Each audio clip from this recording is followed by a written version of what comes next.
ದೆಹಲಿಯಲ್ಲಿ ಈಗಾಗಲೇ ಸಿಎಂ ಆಪ್ತರಿಂದ ಭಾರಿ ರಣತಂತ್ರ ಆಗ್ತಾ ಇದೆ. ದೆಹಲಿಯಲ್ಲಿ ಸತೀಶ್ ಜಾರಕಿಹೊಳಿ ಮತ್ತು ಕೆಎನ್ ರಾಜನ್ ಮಾಜಿ ಸಚಿವ ಇಬ್ರು ಠಿಕಾಣಿ ಹೂಡಿರುವಂತದ್ದು.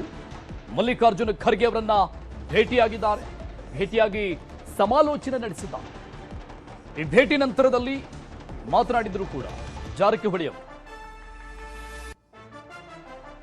ಪ್ರಮುಖ ವಿಚಾರಗಳ ಸಮಾಲೋಚನೆ ಆಗಿದೆ. ನಾಯಕತ್ವ ಗೊಂದಲದ ಬಗ್ಗೆ ಸಮಾಲೋಚನೆ, ಕೆಪಿಸಿಸಿ ಅಧ್ಯಕ್ಷ ಸ್ಥಾನದ ಬಗ್ಗೆ ಸತೀಶ್ ಜಾರಕಿಹೊಳಿ ಅವರು ಚರ್ಚೆ ನಡೆಸಿದ್ದಾರೆ ಮಲ್ಲಿಕಾರ್ಜುನ ಖರ್ಗೆ ಅವರ ಜೊತೆಗೆ.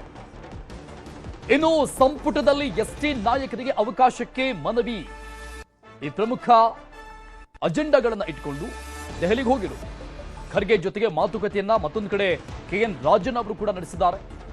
ಅಪೆಕ್ಸ್ ಬ್ಯಾಂಕ್ ಕೆಎಂಎಫ್ ಎಲೆಕ್ಷನ್ ಬಗ್ಗೆ ಪ್ರಸ್ತಾಪ ಆಗಿದೆ.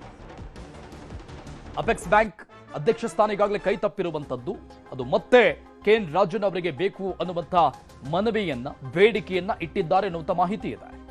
ಓಟ್ ಚೋರಿ ವಿಚಾರದಲ್ಲಿ ತಮ್ಮ ಹೇಳಿಕೆಗೆ ಸ್ಪಷ್ಟನೆಯನ್ನು ಕೂಡ ಕೊಟ್ಟಿರುವಂತದ್ದು ಮಲ್ಲಿಕಾರ್ಜುನ ಖರ್ಗೆ ಅವರನ್ನ ಭೇಟಿಯಾದಂತಹ ಸಂದರ್ಭದಲ್ಲಿ.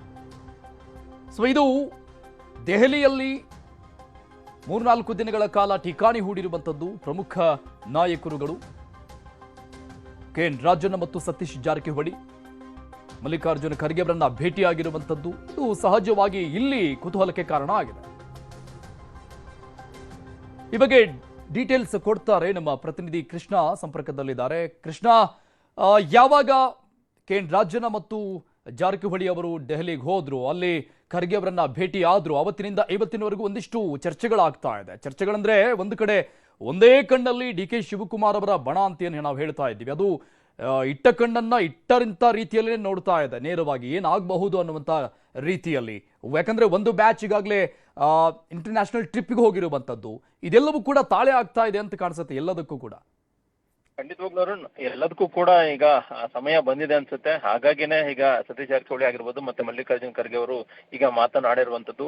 ಅಂದ್ರೆ ಎಲ್ಲವೂ ಕೂಡ ಹೈಕಮಾಂಡ್ಗೆ ಗೊತ್ತಿದೆ, ಆದಷ್ಟು ಬೇಗ ತೀರ್ಮಾನ ತೆಗೆದುಕೊಳ್ಳುತ್ತೆ ಅನ್ನೊಂದು ಮಾತನ್ನ ಮಲ್ಲಿಕಾರ್ಜುನ್ ಖರ್ಗೆ ಅವರೇ ಸಚಿವ ಸತೀಶ್ ಜಾರಕಿಹೊಳಿ ಹೇಳಿ ಕಳಿಸಿದ್ದಾರೆ.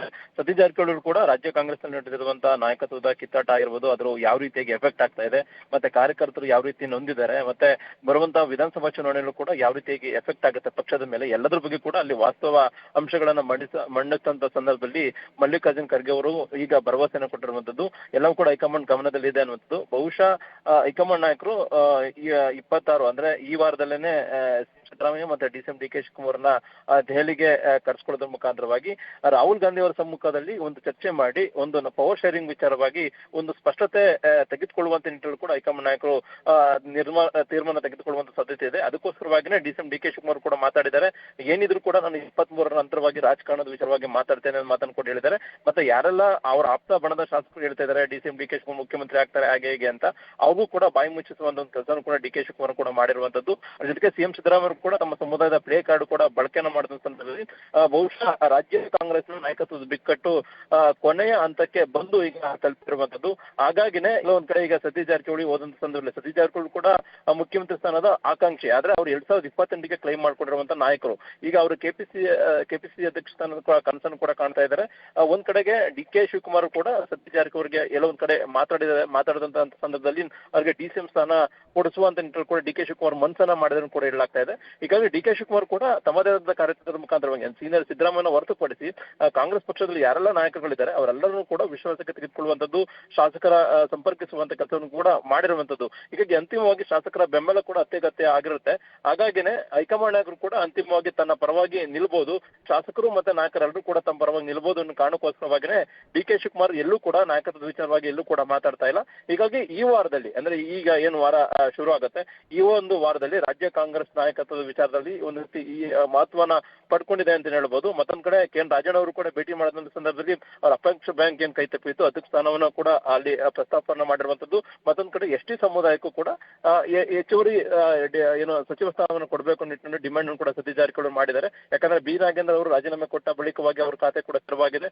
ಮತ್ತೊಂದ್ ಕಡೆ ಇಲ್ಲೊಂದ್ ಕಡೆ ಎಸ್ಟಿ ವರ್ಗದವರು ಹೆಚ್ಚಿನ ಪ್ರಮಾಣದಲ್ಲಿ ಇದ್ದಂತ ಸಂದರ್ಭದಲ್ಲಿ ಬರುವಂತ ಚುನಾವಣೆಗೂ ಕೂಡ ಎಸ್ಟಿ ವರ್ಗದ ಸಮುದಾಯದವರು ಕೂಡ ಕಾಂಗ್ರೆಸ್ ಪರವಾಗಿ ನಿಲ್ತಾರೆ ಅನ್ನೋ ಕಾರಣಕ್ಕೋಸ್ಕರವಾಗಿ ಪ್ರಸ್ತಾಪವನ್ನು ಮಾಡಿದ್ದಾರೆ.